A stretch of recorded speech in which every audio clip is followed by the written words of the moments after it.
Welcome, everyone, and thanks for joining Namali and me for this Enneagram Type 2 panel. The Enneagram is a personality type system which divides human personalities into 9 types to help us better understand ourselves and others. And today, Namali and I are hosting a panel with people who primarily identify as Enneagram Type 2s. Now, we can think of Type 2s as loving people persons who are likely to be caring, social, and helpful. And often Type 2s are called helpers or givers because of their desire to care for others. So Type 2s have such a deep desire to love and to be loved that they're willing to sacrifice their own needs to be as valuable as possible to others. Now, one of the advantages of focusing on the needs of others is that Type 2s are generally very good at being helpful. For instance, by taking care of someone who's sick, by helping a friend to paint their house, or by providing emotional support to a colleague who's going through tough times. And of course, one of the disadvantages of focusing on the needs of others is that Type 2s can structurally neglect their own needs. In fact, Type 2s tend to feel that having needs of their own means that they're selfish, which can lead to a feeling of shame. And indeed, Type 2s, Type 3s, and Type 4s are the shame types of the Enneagram. And Type 2s typically contain shame, Type 3s typically deny shame, and Type 4s typically express shame. And the reason that Type 2s contain their shame is because the core desire of Type 2s is to be a selflessly loving person. So rather than appearing selfish by acknowledging their own needs, Type 2s instinctively neglect their own needs. And if we think of Type 2s in terms of levels of functioning, we can say that when Type 2s function at an average level, they tend to be empathetic, sincere, and warm-hearted, but can also be needy, possessive, and overbearing. And when Type 2s function at an unhealthy level, they can be manipulative, coercive, and parasitic. And when Type 2s function at a healthy level, they tend to be loving, caring, and generous. Now, broadly speaking, Type 2s can cultivate healthy functioning by learning to focus both on the needs of others and on their own needs, by learning how to communicate their own needs with clarity and confidence, and by cultivating their own independence so they can enjoy healthy, interdependent relationships with others. So, Namali, what more can you share about Type 2s? Yeah, thank you, Lee. And again, my thanks also to our wonderful panel members today and for everyone else who has joined as well. So Type 2, let me just add just a few other pieces, and then I'll talk a little bit about the wings of the 2 and the arrows of the 2 and the subtypes of the 2. So the Type 2, just like every other type, also have what's referred to as the vice and the virtue of the 2. And Leah's already spoken a little bit to this already. The vice, which is kind of the passion or the sort of the struggle, the underlying struggle of the Type 2, is a pride and a need to feel that sense of pridefulness. And the virtue is humility. And the pride comes from feeling that a 2 is willing to sacrifice a lot to help others, and sometimes feeling that only they can help and care as much as they do, and that no one else can be as helpful and caring. Russ Hudson, who is one of my favorite Enneagram teachers, among many others, refers to this prideful place in the 2 as a vainglory. And it sort of refers to this prideful place where a 2 can also become quite controlling in certain situations where they want to be so helpful that they are becoming indispensable in some ways because of how helpful they are. So 2s are often very busy helping others, but also busy looking like they have a lot to do, which helps them feel important. And to feel important is important for Type 2s. And that pride is sometimes attached to looking and feeling important.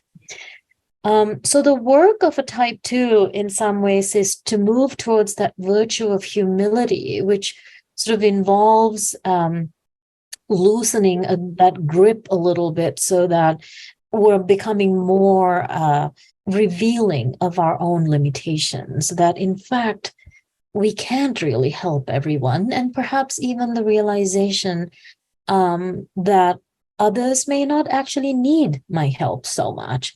So this is where the two sometimes needs to move towards that sense of practicing humility and be willing to actually take care of themselves, be willing to be in that vulnerable place of realizing that I am limited as well. I have my own needs, and I can be humble in that realization. And also coming into that beautiful and tender realization for a two, which is that you are loved and valued, period. That you do not have to do anything to be loved and valued.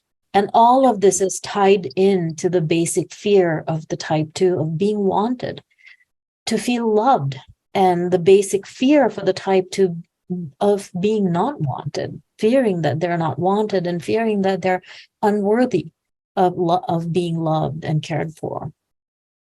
Again, every type has a key motivation, a sort of a compulsive need to show up in a certain way. And again, that for the two is to express their sort of a compulsive need to express their feelings to others and for others, and to be needed and appreciated, and to get others to respond to them, to vindicate their claims about themselves. Type 2s, like every other type, they'll have their wings. And for type 2, the two types that are on either side of them are type 1 and type 3. The type 2 with the one wing is referred to as the servant. And this too will be able to display more characteristics of the type 1 by being more rational at times, more dutiful perhaps, and they might be better at setting boundaries for themselves and how much they're willing to extend themselves.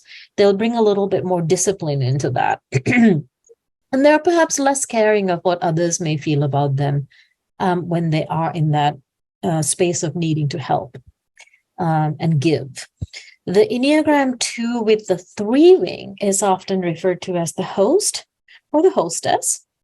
And this too is showing more patterns of a type 3. So they may be showing up with a little bit more sort of confidence and more able to sort of achieve and accomplish, and more image conscious as well. And they're perhaps more able to attract others through being more of a charmer in some sense, which the type 1 wing may not be as willing to do or needing to do.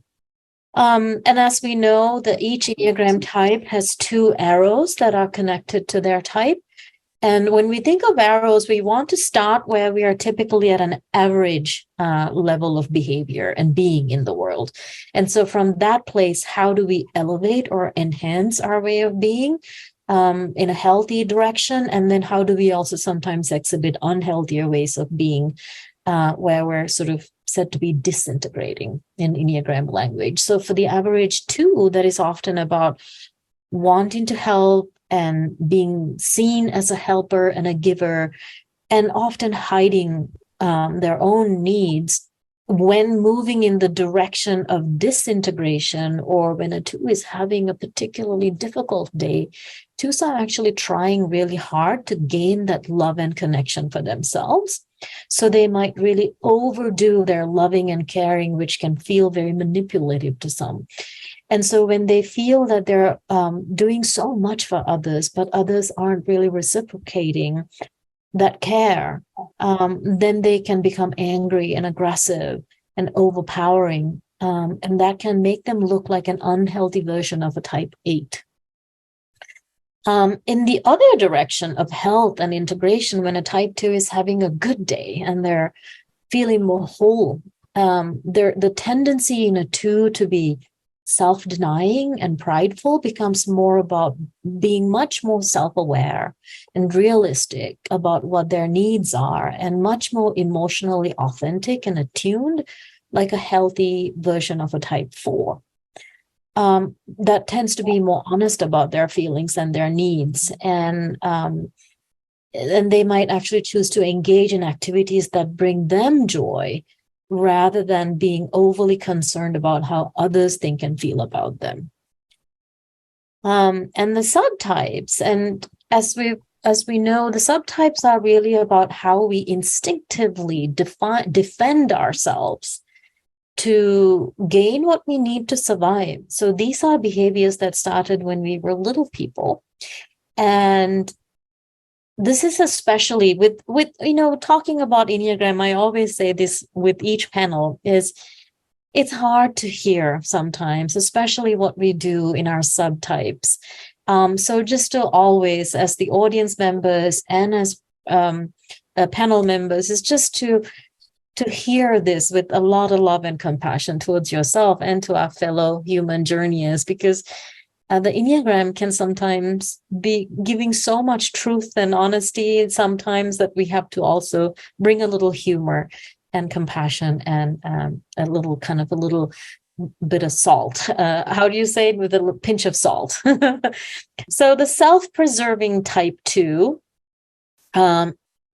is the counter type, meaning that they might look less like and the opposite of what we typically read about and learn about as the type 2 on the Enneagram. So while the 2 is known for being more outwardly helpful, the self-preserving 2 is trying to preserve oneself, which is what self-preservation Enneagram types do. No matter what your type is, they're trying to preserve yourself in order to survive. The self-preserving type 2 is trying to preserve oneself by actually enlisting others to help them and take care of them. And they often tend to do that by being childlike. So they can sort of show up kind of cute and sort of adorable and childlike, so that, because who doesn't want to help a child? Who doesn't want to be welcoming of a child? So this becomes a bit of a tactic for the self-preserving 2. And with that, the reason why they're also a counter type is because instead of being helpful or looking like they're being helpful, this self-preserving type 2 can almost look helpless, which is the way in which they can actually enlist others to help them. There is an air of I'm entitled to being taken care of, as children often are. And this is why the word privilege is often used to describe this self-preserving type 2. They can be a little bit more fearful fearful of trusting others as well. And at the same time, so they, which is also a characteristic of a child in some ways. So they might, in fact, look a little bit more needier of needing help than some of the other type 2s. The type 2 that is a social subtype is the word that is often connected to that is the word ambition. So the social 2, as in any other social subtype, they're sort of relying on their relationships to a group or a social activity to find that sense of security. And this is also where pride shows up for the type 2, in that the social 2 really likes to take a commanding and more powerful presence in groups, in group situations. They're competent and helpful with their ability to take the lead, very willing to step into the leadership role. So this 2 is perhaps a little more introverted than the other, because also wanting to look a little bit more like they're in control. So they turn inward more, while also being really attuned to the group. They work harder and are often busier than the other 2s. They overextend themselves. Again, by doing that, they get to look and feel important in social situations. And by really looking like, here I am, and I can lead you, and I can help you, they might try to become indispensable to the group. And this is how a social 2 might try to gain their sense of self-esteem. And this 2 is displaying that inability sometimes to be vulnerable and authentic with their own needs, in that they could actually sometimes look like a type 2 or a type 8. The sexual 2, the words that are used often to describe the sexual subtype or the one-to-one subtype is seductive / aggressive.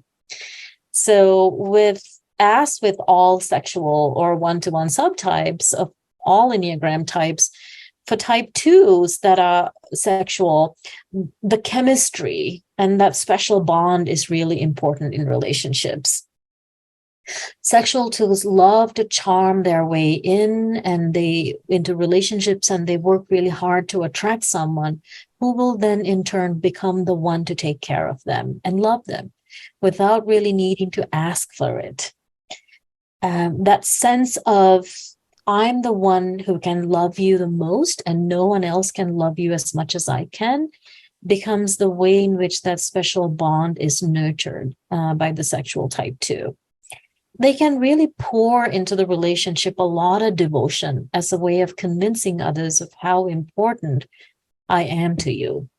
And so this is where the word seducing comes into play. And because this two is working so hard to gain the love, it can also feel aggressive. And sometimes this two is the one who can also lovingly mother you, with the tendency for that mothering to turn into a bit of smothering as well. So those are the 3 subtypes. And so let me pause there and perhaps hand it back over to you, Lee. Yes, thanks, Namali. So first question Namali and I have for you as panel members is, how did you discover that you were a type 2, and how does being a type 2 show up in your life? And if you can, please give us some practical examples of 2-ness in your own life. Dixie, can we start with you, please? Sure. How did I first discover I was 2? I think it was years ago when I was looking for personality profiling tools for my clients. And I had one years and years ago called Personalysis. And I have found that very useful. But someone recommended to me the Enneagram. So I picked up a book and read about it and was confused initially about what type I was and had to ask many people for their input before I landed solidly on a 2 after the quest. I was torn between the achiever. So in your description of the subtypes, I think probably I land on the social subtype, I believe. Yeah, I was torn between the achiever, the type 7. I relate a lot to some of the characteristics of the type 7, but eventually got enough feedback from others and within myself that I thought, yeah, I'm a 2. I think examples, being a 2 at my best in terms of helping others, have come as I've been by the bedside of loved ones who have been ill and passed away. And certainly I felt I couldn't have not done what I did. And I felt right in doing it. I was often frustrated that there weren't other givers around me. So I often was the one in the family to do some of the toughest stuff. That would be an example of, and I don't think I overgave, I consciously gave in those situations. I can think of times when I overgive, and it probably is around some of my work and this tendency to be too busy all the time.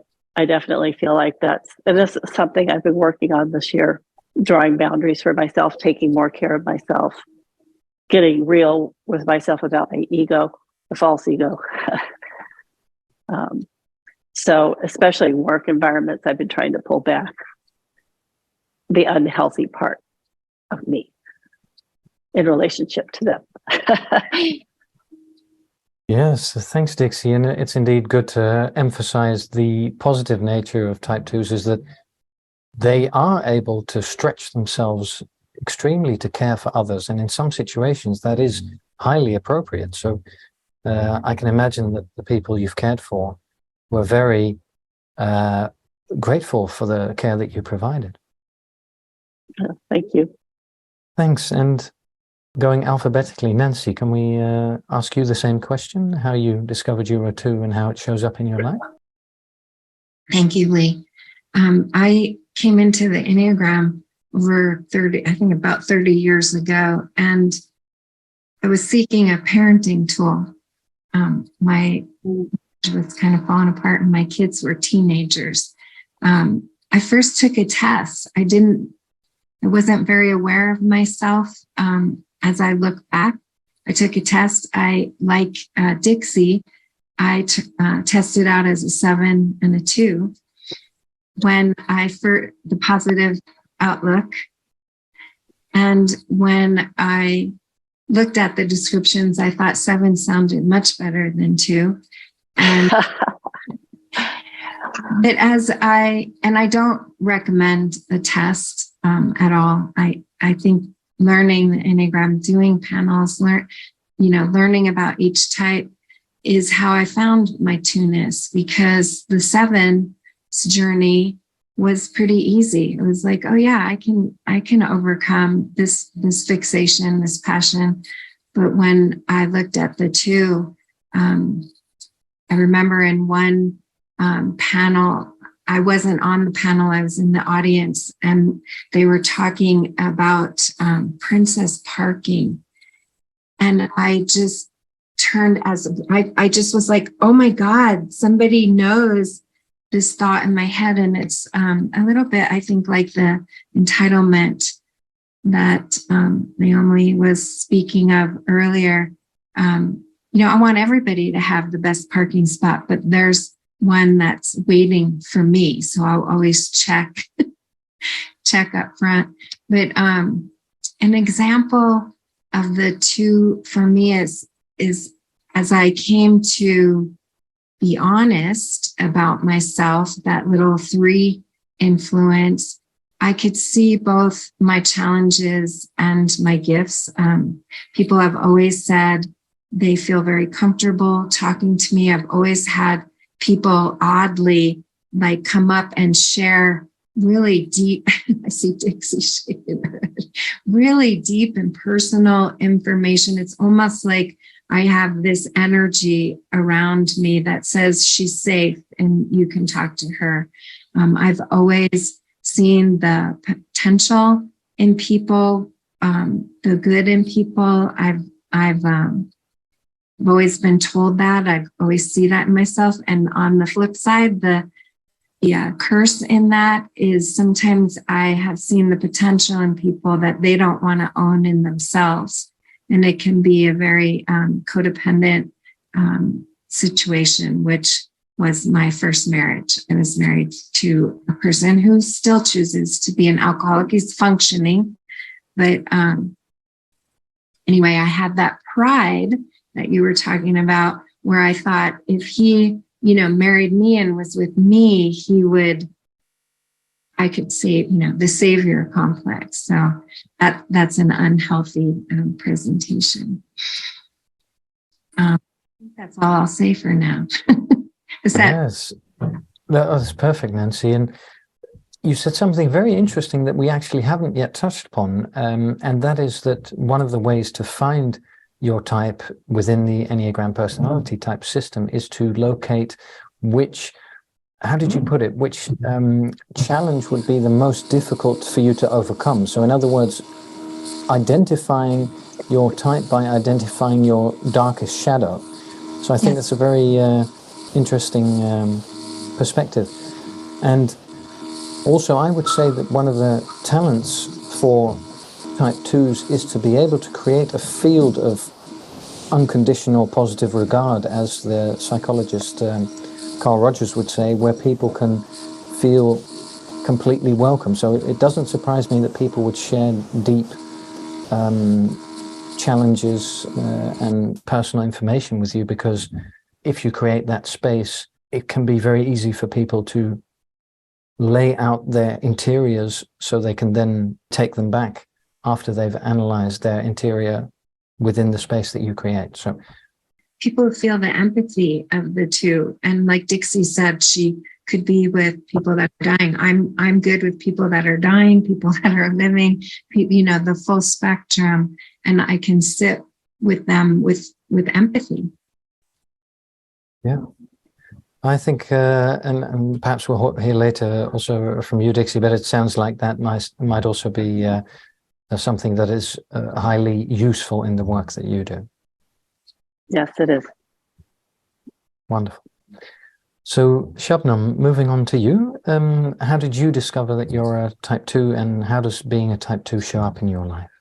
I've been thinking about it. I want to say the first time was definitely one of the workshops or practices that we had in ILP, that I got familiar with Enneagram and the concept of Enneagram. And then I was more exposed as I started my coaching school.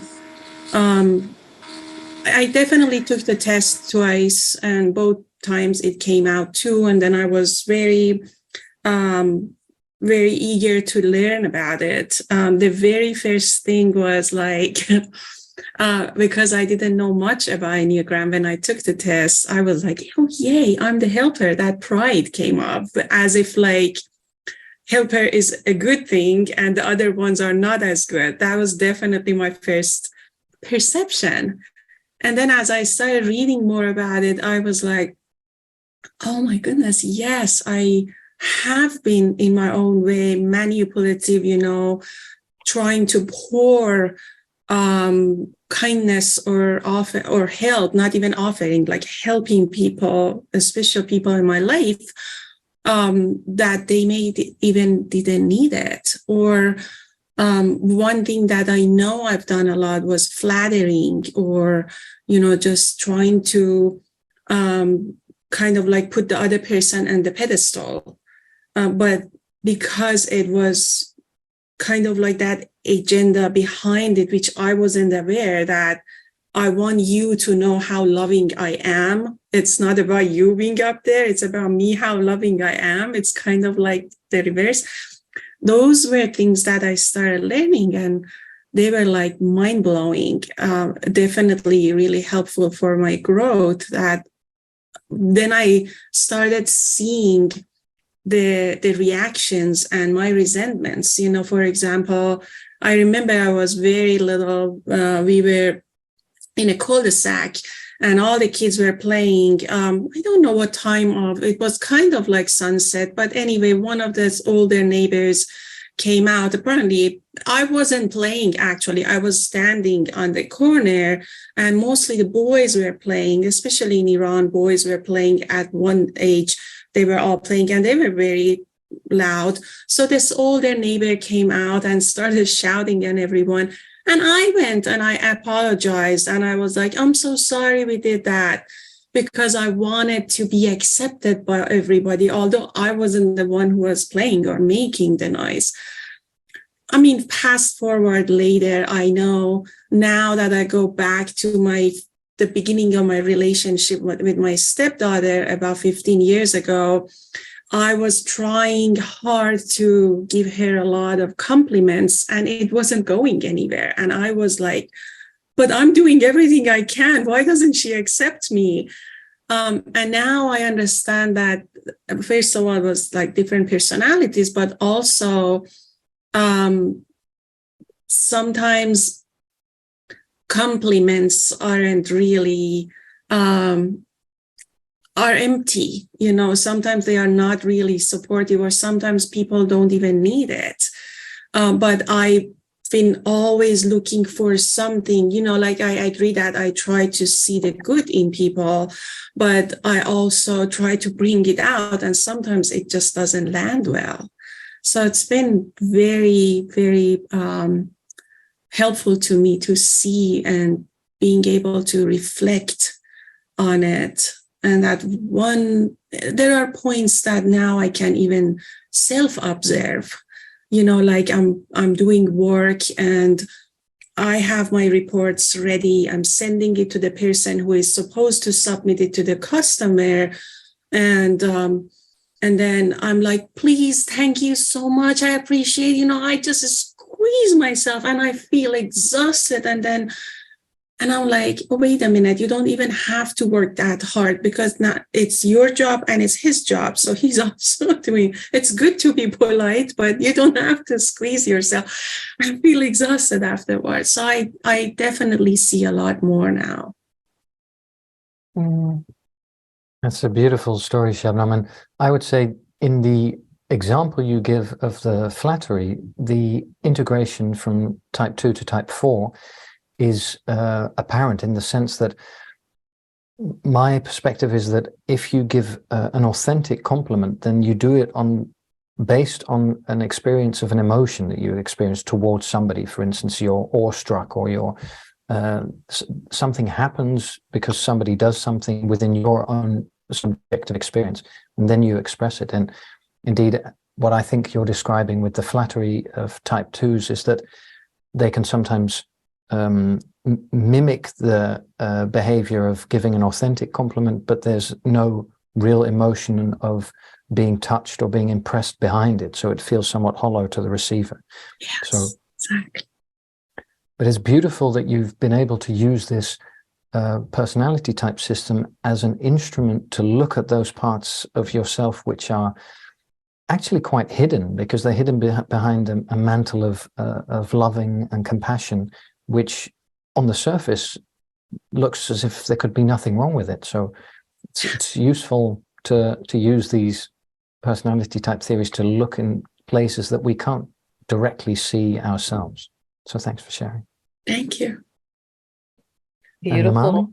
Yeah, I'm reminded of something that I often observe about the type 2 on the Enneagram. And I think there's a tendency in the Enneagram world sometimes to sort of minimize in type 2s in certain ways, in the sense of it's sort of, oh, they're the helpers and the givers and kind of, yeah, that's it. But I actually think that there's a lot of complexity in type 2s. And like I'm aware of how the sort of the Enneagram world in general sometimes brushes aside that complexity of the type 2.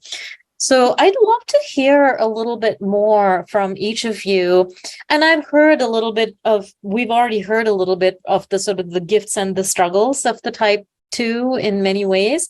But I'm wondering if maybe each of you can give some examples around really that sense of the arrows that I spoke of. So how, I'll start with you, Dixie. Throughout your life in general, how have you seen times when you have really showed up as the healthy type 4 in some ways, where you're actually willing to take care of yourself and be observant of your own needs? And of course, this question is for all three of you in the panel, where perhaps you really didn't care so much about what others thought about you and you were authentic to your own needs.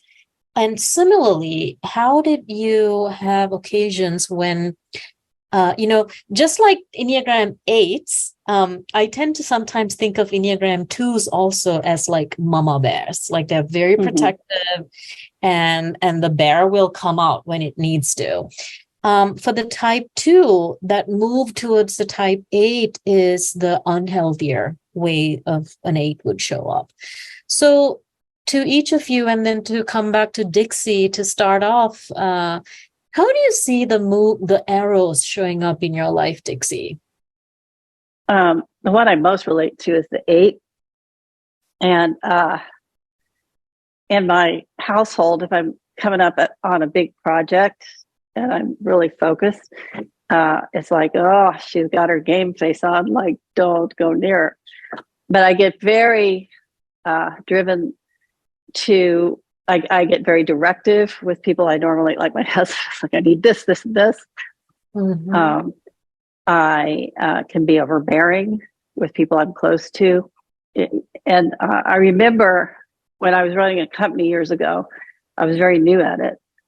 And I had an open door policy. I mean, you can imagine a type 2 wanting to be.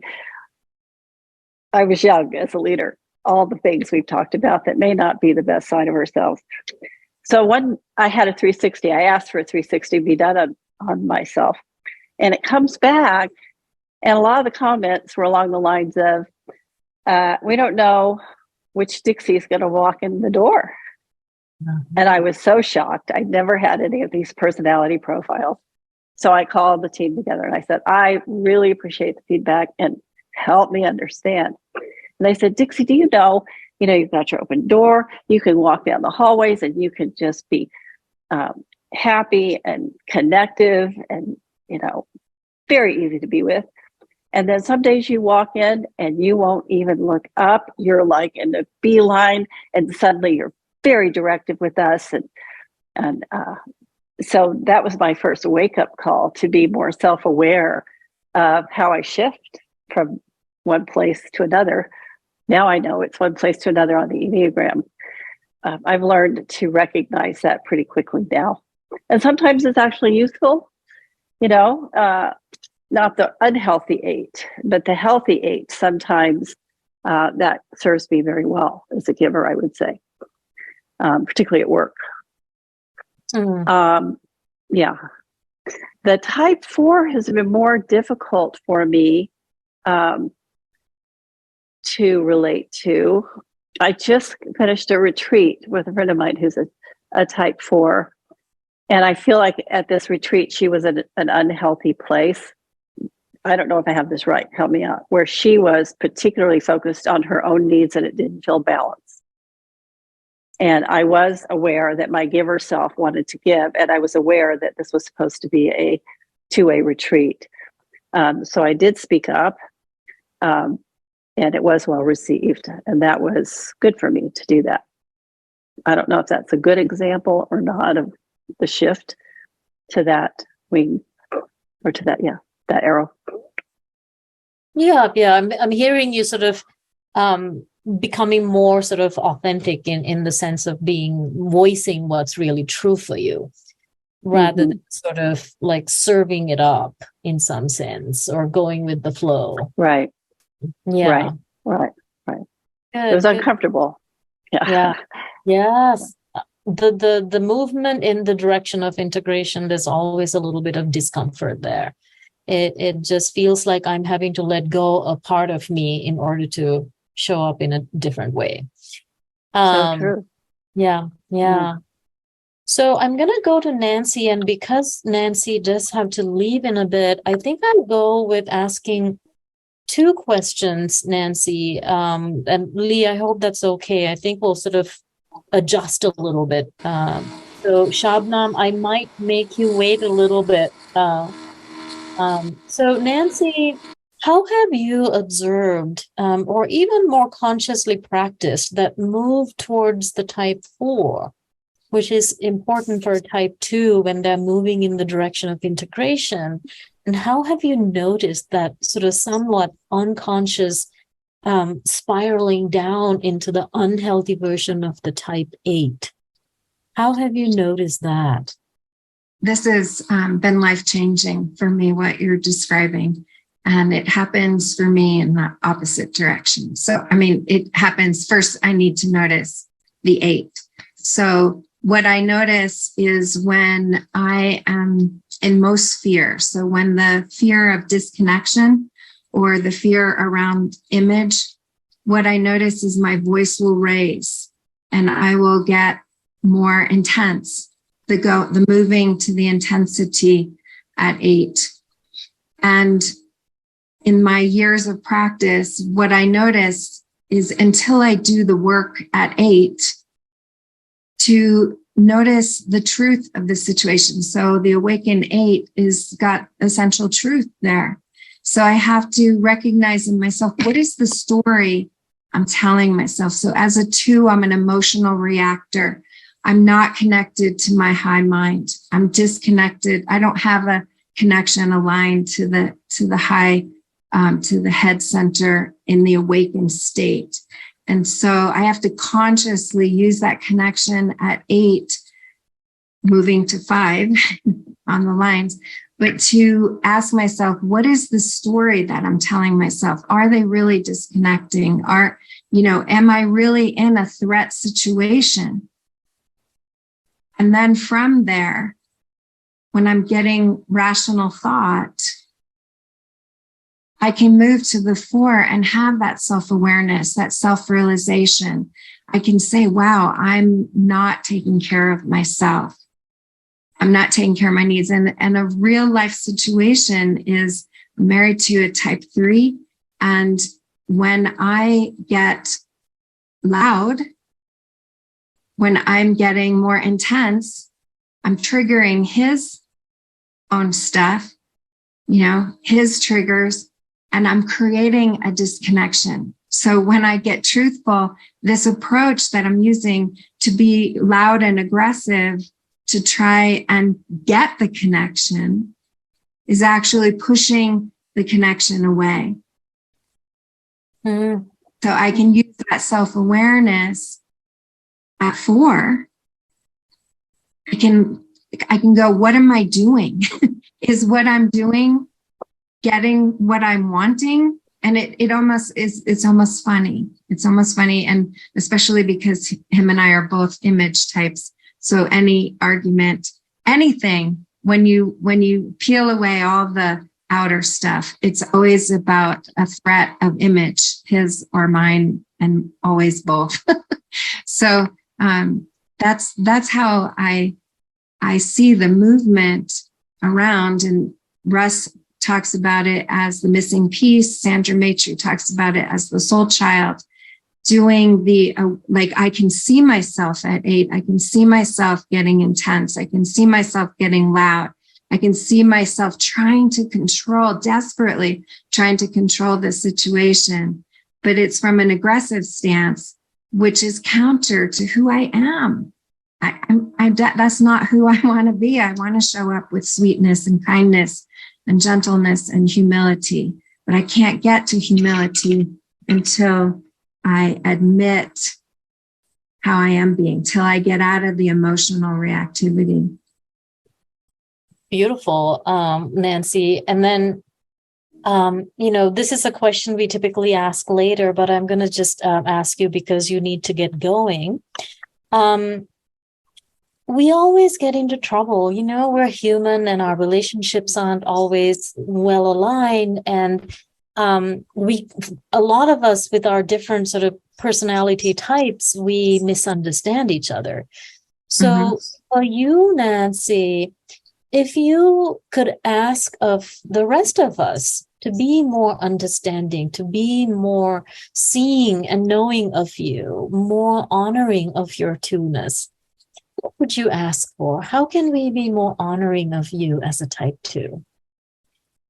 I love this question. And I think one of the big things is to understand, to not take the descriptors of the 2 that, the 2 is the helper. And the biggest thing that's irritating to me is that people will make assumptions. Oh, Nancy likes to help. You can give it to Nancy. She likes to do that. And I want to say, in truth, we don't like to help any more than anyone else. Our drive to help is driven from lack. It's driven from wanting to be seen and be appreciated and be loved. We are gifted at responding. We're gifted at empathy and to really understand the difference so that we're not taken advantage of, because it is difficult for us to say no. And in fact, it's not even conscious. My first response, if I sense need, I want to help. I want to respond. I would love people to understand, to help all the 2s in the world to take a breath. I've got a new, habit that I practice now is when I feel that need to go, I can do it. I can literally sit on my hands or purse my lips and just give it a few moments, because there might be somebody better qualified, somebody, an instance I did, somebody had a flat tire and I was like, well, I'll take you home. And I put myself in a situation where I drove 45 minutes out of my way. And then I had to go 45 minutes back and then 45 minutes home. When if I would have shut my mouth, there were 2 people who could have taken this person home, who could have helped. But because and that's just an example of awareness that I've built to resist my innate response to respond. And I want people to understand we'll often volunteer first, but please help us to bring in rational thought. Are we the best person to do that? So how do you then, how might you advise or suggest that we do that? Oh, I hang around in a large Enneagram community, and my friends, even the other day we were hiking, and we had to hike fast to accommodate one of the people, and she stopped and she turned around, and because I have injuries, and she said, "Are you just saying okay because you care more about me?" Just the awareness, the conversation, and just, for me to say, I'm okay, or yeah, I need to slow down, or just to give us a second or third inquiry to make sure that, have we taken care of ourselves? Just to say, are you taking care of yourself? Are you, my therapist 30 years ago, she said, ask yourself, not asking you, but ask myself, what do I need right now? And make that a question that I ask myself like once an hour. Wow. Yeah. What do I need? Because it's so unconscious of what do I need? Or the other question I'll ask is this mine to do? Is this mine to do? So maybe those same questions, what do you need? And is this yours to do?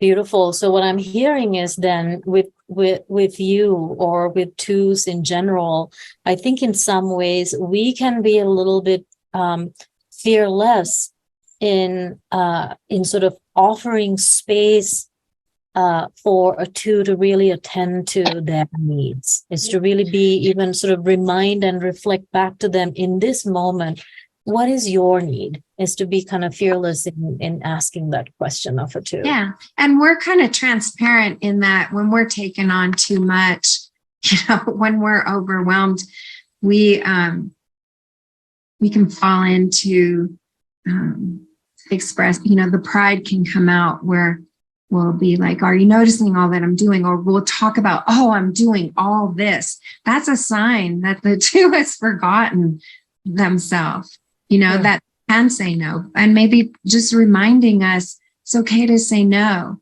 or it's okay to back out.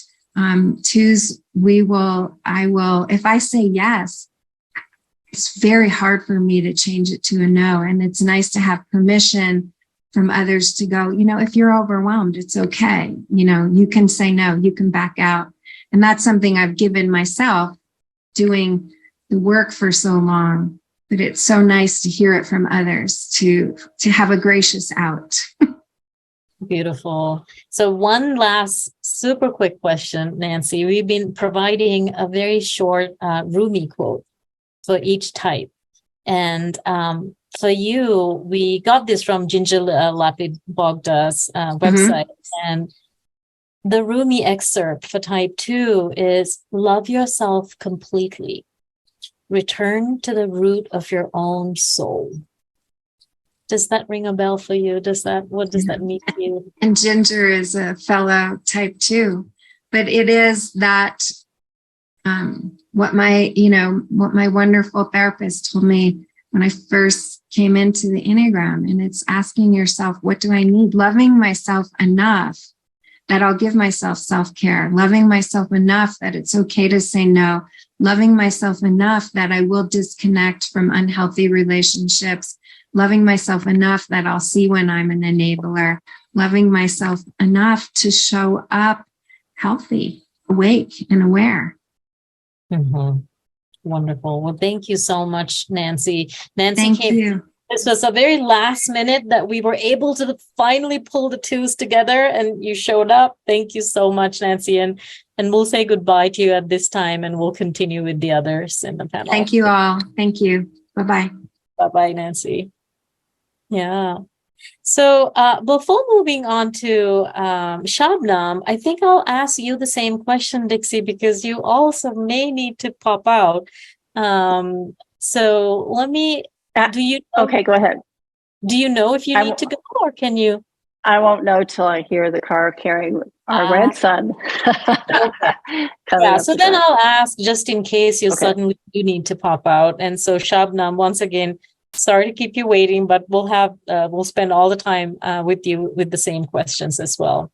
So Dixie, The same question to you, Dixie. As a two, you may have noticed that sometimes your two-ness and other people's personalities, like in all relationships, we sort of butt heads. And so we misunderstand each other. And we get into, people get into arguments and difficult moments in our relationships.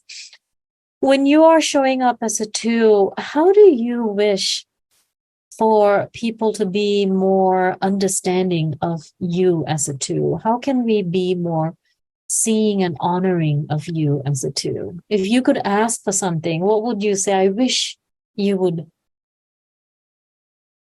A childhood incident comes to my mind as an example. I had an alcoholic mother and a very absent father. And at a very early age, I was the giver and the caretaker in the family. And finally, our parents took us to therapy, just the kids. And they kind of pushed the kids in therapy. They didn't show up. But my brothers and I were in this therapist office. And the therapist was asking different questions. And the answer inevitably for my brothers was, Dixie's handling that, Dixie Lee's handling that. And I could just feel the anger in me. I think I was 13 or 14, not that old, welling up. And at one point, I remember saying, I am not the only child of our mother. I am not the only child of our father. And I do not have a halo. It just came out of me. And I think that's, I do sometimes feel people look at me that way. It doesn't feel good anymore. Mm-hmm. It doesn't feel good. By reminding me that I need to rest, I need to take care of myself, as we've talked about. It's interesting because in the last year or so, which have been challenging, many people have done that without me even asking. And this tells me I still have work to do if they're still saying this, that I need to slow down and take care of myself. One of the places this shows up the most is in my work. That achiever side of me is really strong. By the way, I was raised in a very strongly achievement-oriented family. So I think that just the messages I got as a kid play into that. So I think supporting a sustainable pace. Mm. That's a very real thing for me right now. So I use that language, which I've gotten much better at actually since January. And I tend to be a perfectionist where the one comes in, let's say I'm preparing curriculum, it's like I'll beat it to death. Want it to be the best seminar they've ever had. And I've let that go, and it's been great. And actually, the seminars are much more spontaneous now. I've cut way back on the teaching part, really moved forward into questions. It's more of a co-creation now. I have less work to do, and the product is better, I think. So wow. That came from people telling me, gosh, you're working pretty hard on this.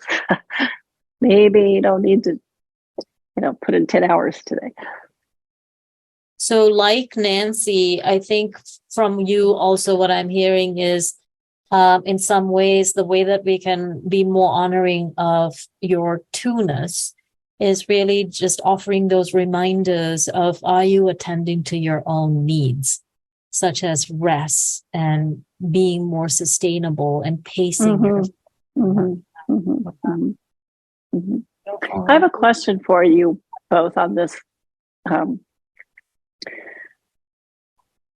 It is human nature, I believe, to appreciate positive responses to what one is good at. Like if I do a great seminar, obviously it feels lovely to get that feedback.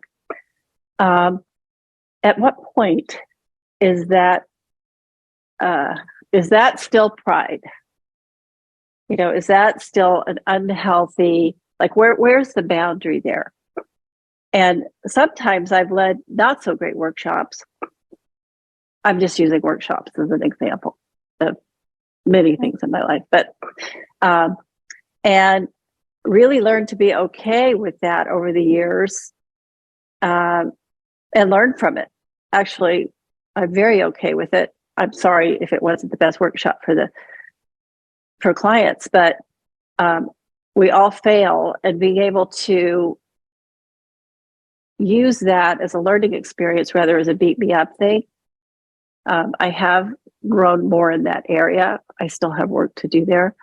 So I guess my question is, going back to it, is it prideful for any of us to want unhealthily prideful, an occasional thanks, that was great?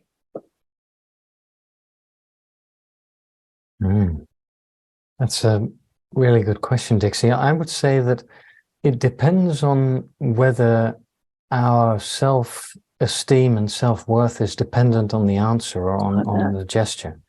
Because if we feel okay with ourselves and we either receive positive or negative feedback, then and we're not disturbed by the negative feedback or elevated, ego inflated by the positive feedback, then I think we're in a good place. And then we can receive it as it is. But indeed, I think it becomes trickier if we derive some level of self-worth from the positive input of others or negative input of others. Yeah. That was very helpfully. And I'm writing down the words self-worth because I think that really resonates. Has to be detached. Yeah. I think that there's a need for approval and validation for every type, but the motivation sometimes is different. Like for a type 1, it may be that they might sometimes occasionally seek the approval of other to see if I've done something right. For a type 2, it may be that I'm seeking approval from the other to see if I'm worthy. Yes. Yeah. And, and sort of make it a lot about my own sense of being worthy in this world. And that may not be the same reason for type 4 or type 5 or some of the other types. So for type 2s, there's a strong desire to do something and then seek that approval, which could spell doom as though it's a rejection of me and my worth. Yeah. Thank you. Yeah, and I'll ask the Rumi question to you as well, Dixie, just in case you have to jump off. So the Rumi quote, again, the excerpt is, "Love yourself completely. Return to the root of your own soul." What does that mean to you? This is such an eloquent Rumi question. And interestingly, my simplistic version of this was written down in a journal 2 days ago at that retreat I was telling you about. And I simply asked myself, what are my true colors? And I had been listening to that song, True Colors. And so that for me, the return to my own soul, I guess I would say looks like unabashedly being me, the best me, continuing to put spiritual energy from spirit within and what I hold as cosmic spirituality. I think that connection is the one I'm working on in my life. And whenever I do that level of depth work and study, it puts all the rest of this in perspective.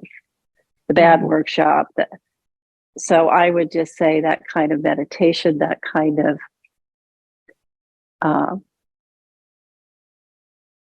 faith almost in something other than ego. I could just put it that way.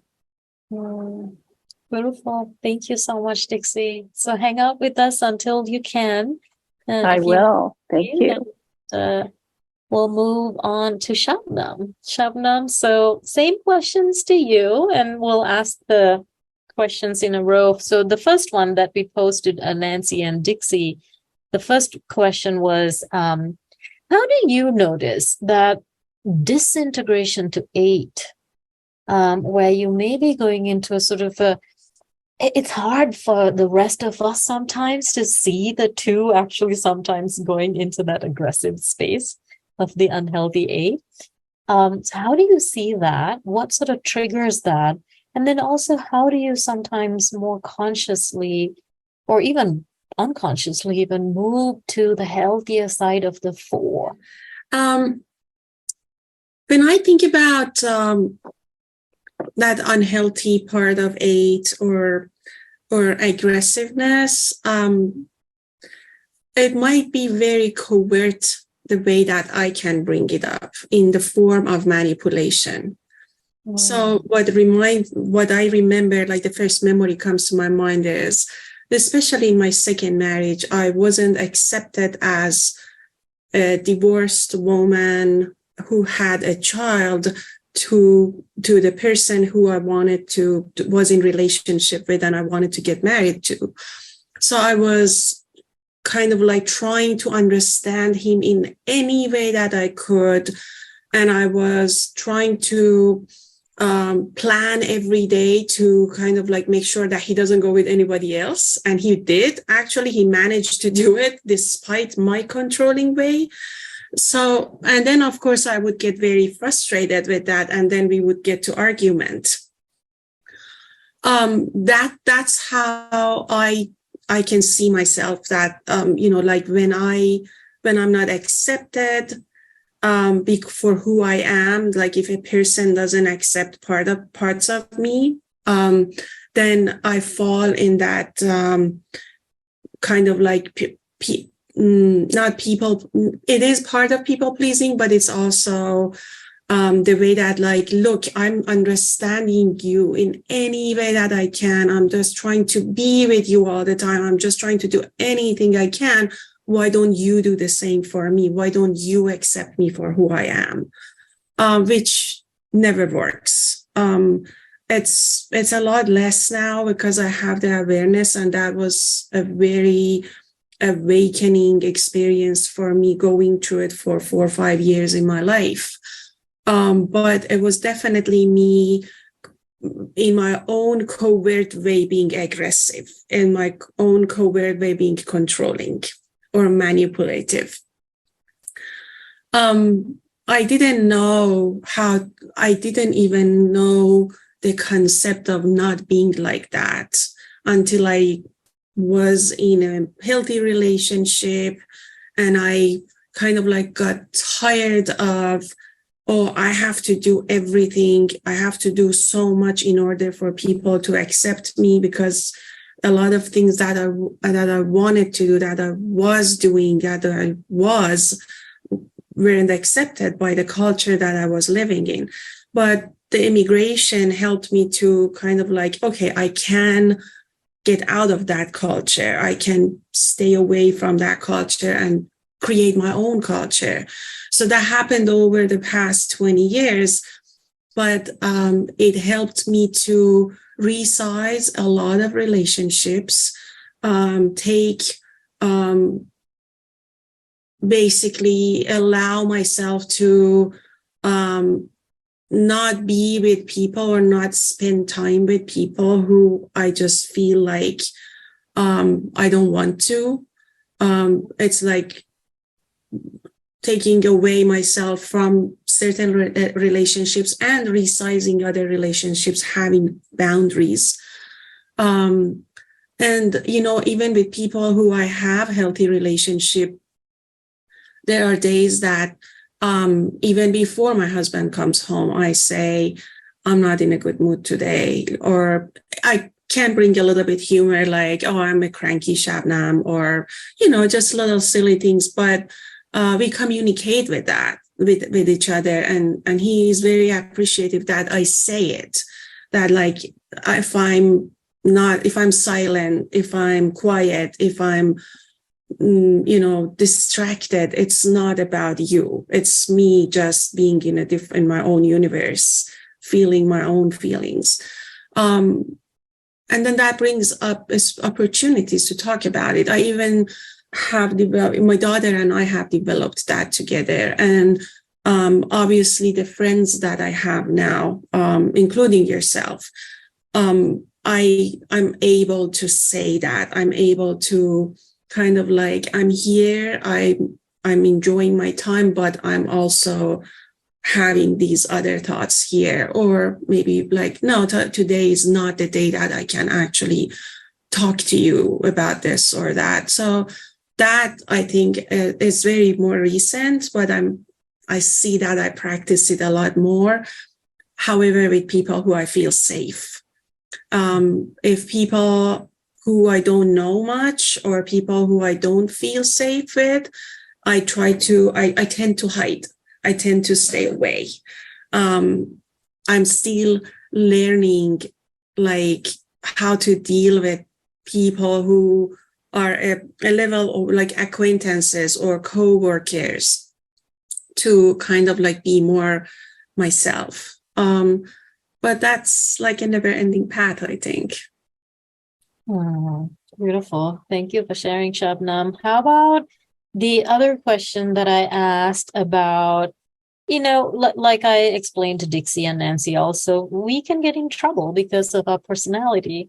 And there's a lot of misunderstandings and miscommunication. And so when you find yourself in your two-ness, how can we be more honoring of your two-ness? How can we see your two-ness more in a way that is supportive, not dismissive, even, offering even healthy challenges, perhaps?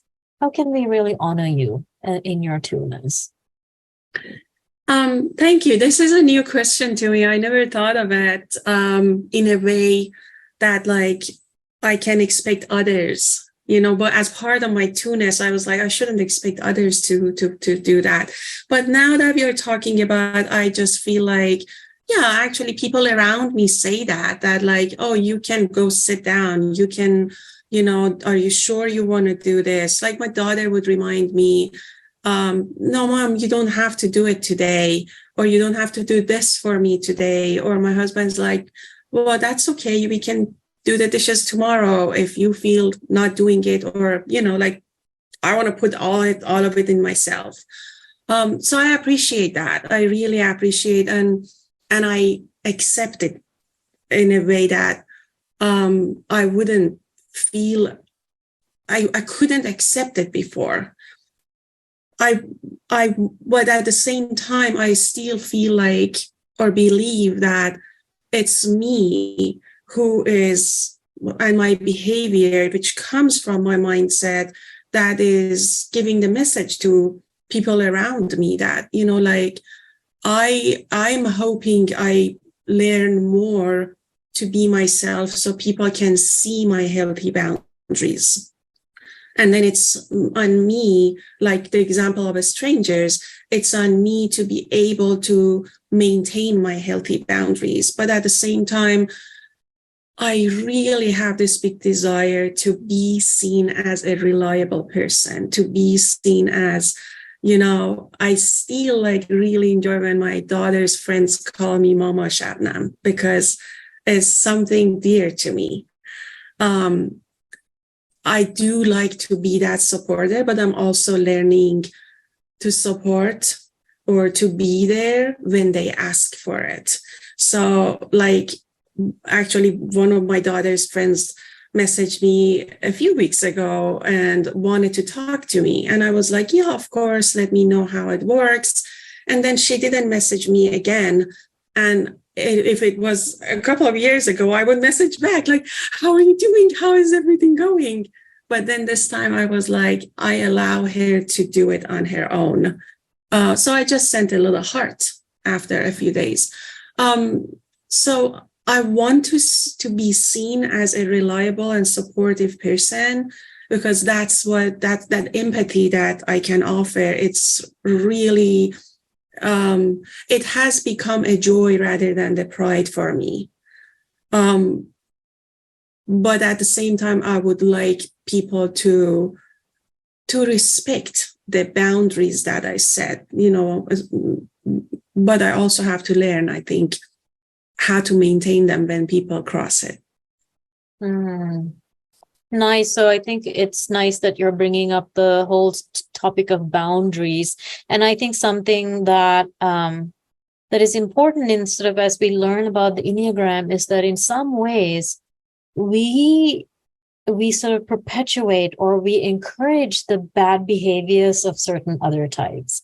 In some ways, for example, type 7s might show up really funny and like exuberant and enthusiastic, and that's a coping mechanism sometimes for a type 7 to not have to go deeper into the sort of the depths of what's really going on. So we actually encourage sometimes by laughing and kind of letting 7s get away with it sometimes.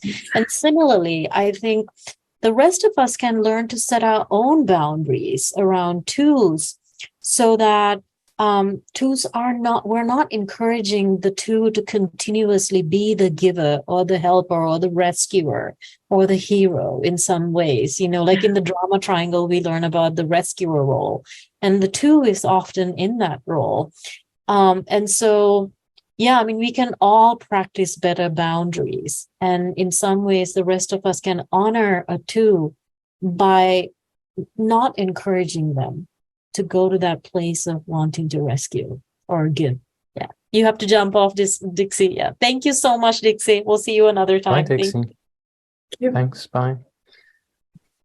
Well, excellent. So, Shabnam, for you also the Rumi quote, and to see what your response is to that. So the quotation is, "Love yourself completely, return to the root of your own soul."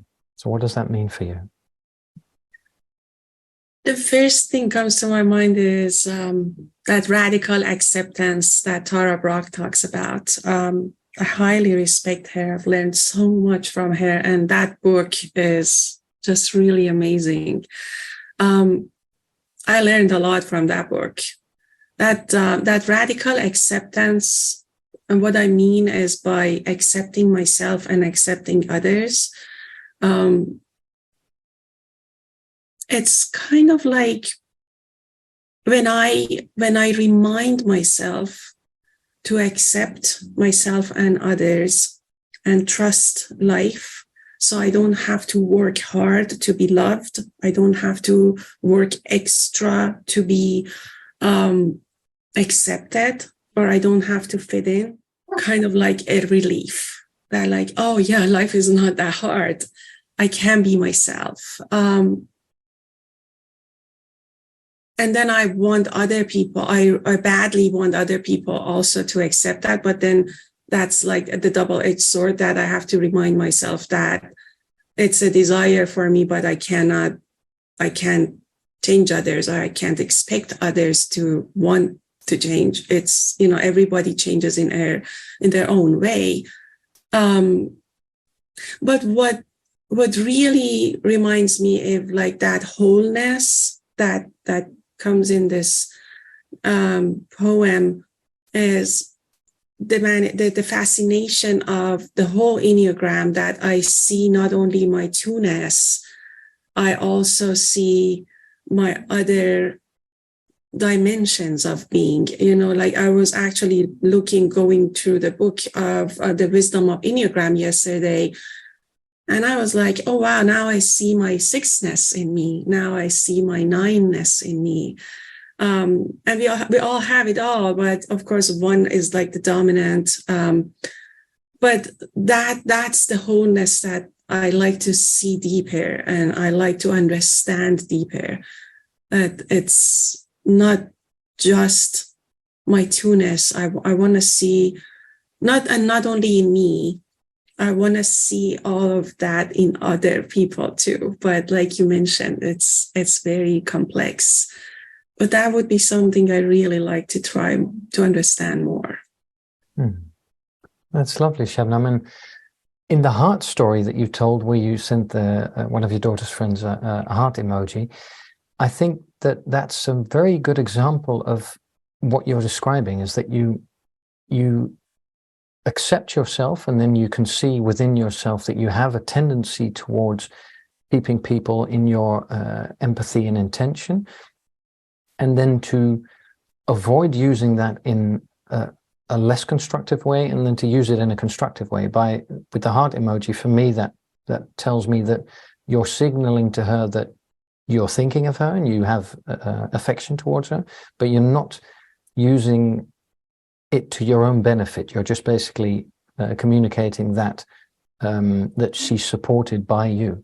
And I think that's very beautiful, because then you use the talent of the two to basically be thinking and feeling about people, but you don't use it in a way that takes any agency away from the person in question. So I think it's a beautiful example.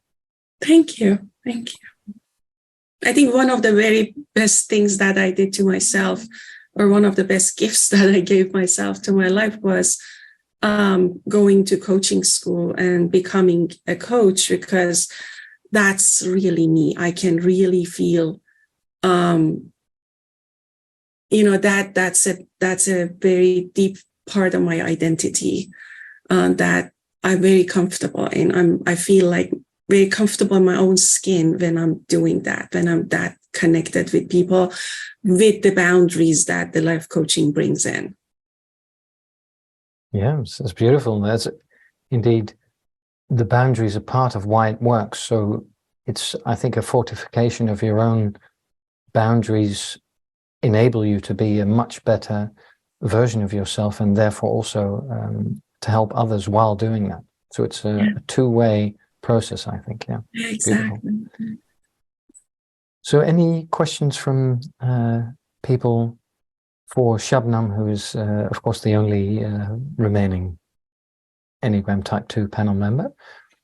We also talked about this, and because I sometimes feel like some of my two friends, when they don't feel so well, they don't want to talk about it. So, and one of my responses can be to then say, okay, I respect your boundaries, so then I don't ask. But I wonder if there's maybe a better way or a more balanced way to approach that situation. A better way to help. I think that by itself is beautiful. That's how I do it. And if I wanted to be, I wanted to be respected, that like, I'm not ready to talk about it. And I would appreciate if you would follow up, in a timely manner, like, do you like to talk about it?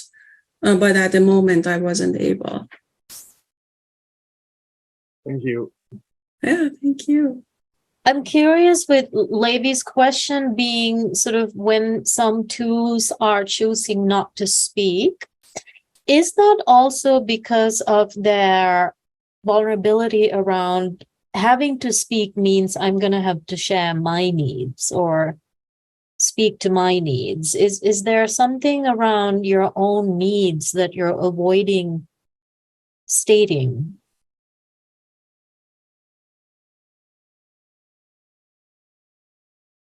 Of course, you can't speak for every two, but I'm curious if that's a two tendency. When the two does go, the two tends to like to express, but when they do go dark sometimes, or MIA, is that in some ways a protective mechanism? Yes, definitely. Yeah, I was searching for my own personal examples. Definitely. Yeah, like, overall, when I go to depressive mood, it's very, very difficult for me to talk to anybody. But when it was over a stretch of like 6 months, I still didn't tell any of my friends because I felt like I was a burden on them and I didn't want them to know.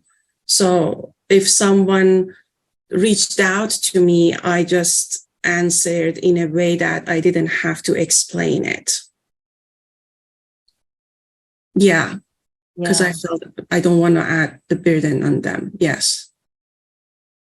Wow. Yeah, we didn't speak about this burden topic. It didn't come up until now. I think that it is a little bit of a two thing where twos are really protecting others in some ways by not thinking that, or by not becoming a burden.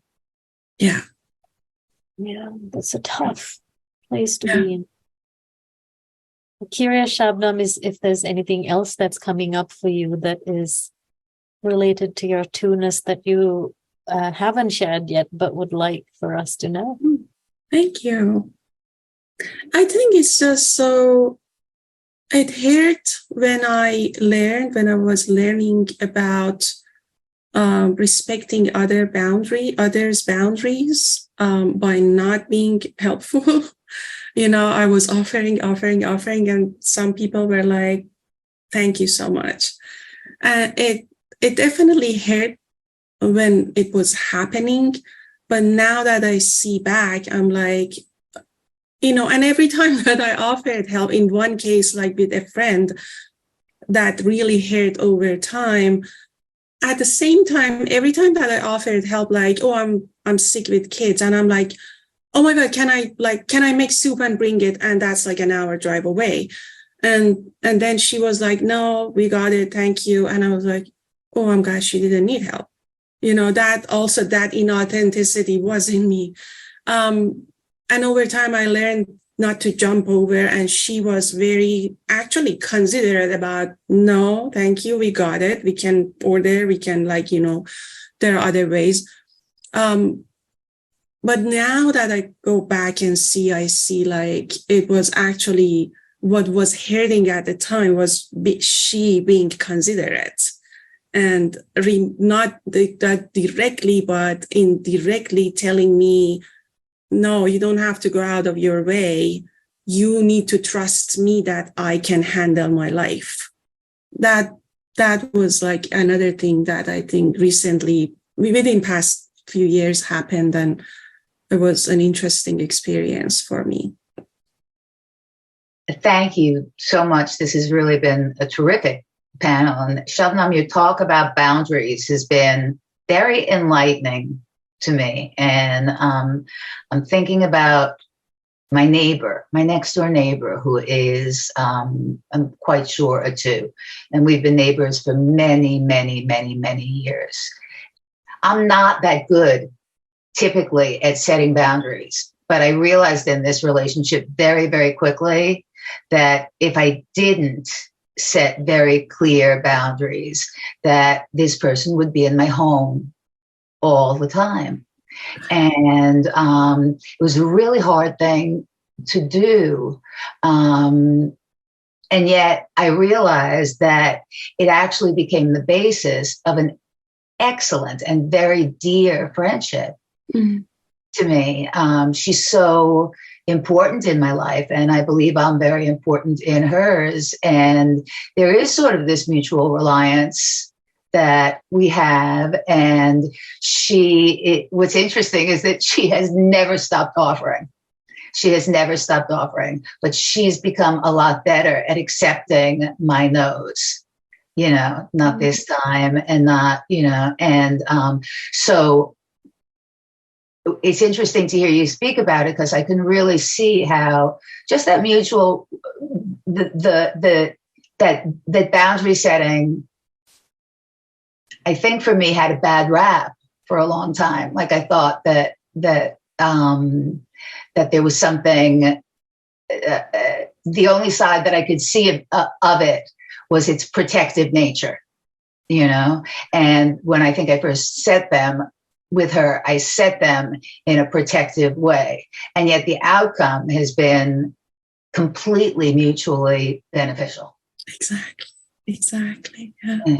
And so you've really clarified that for me in the way that you're speaking about it. I appreciate it a lot. Thank you so much. Of course.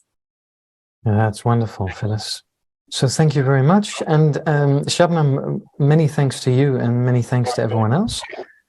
But thank you very much for the opportunity.